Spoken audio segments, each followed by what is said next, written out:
কি কিছু নতুন নোটিস করলে? সে যাই হোক, তো আজকে সকাল সকাল চলে গেলাম কলেজে আর গিয়ে খেয়ে নিলাম ম্যাগি।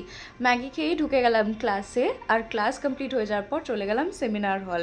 আজকে একটা খুবই ইম্পর্ট্যান্ট গুরুত্বপূর্ণ সেমিনার ছিল। আর যেহেতু seminar is a very big part of our CGPA process, তো ওটা অনেকটাই রিফ্লেক্ট করে, তাই আমরা একটাও সেমিনার বাদ দিতে পারি না, আমাদের করতেই হয়। সো এখানে একজন না অনেকজন ওমেনদেরকেই রেকগনিশন দেওয়া হচ্ছিল, তারা লাইফে কি কি করেছে, অ্যাচিভ করেছে তার পরিপ্রেক্ষিতে। And as soon as seminar end হয়ে গেল, আমি চলে গেলাম একটুখানি CC2 এর উদ্দেশ্যে।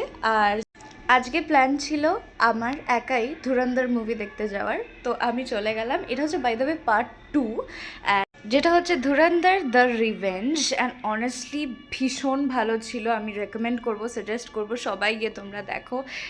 তারপর ওখান থেকে বাড়ি এসে আমি রাত্রে ডিনার করে দিনটাকে শেষ করলাম। ভিডিওটা যদি ভালো লাগে অবশ্যই কমেন্ট করো, লাইক সাবস্ক্রাইব করতে ভুলো না।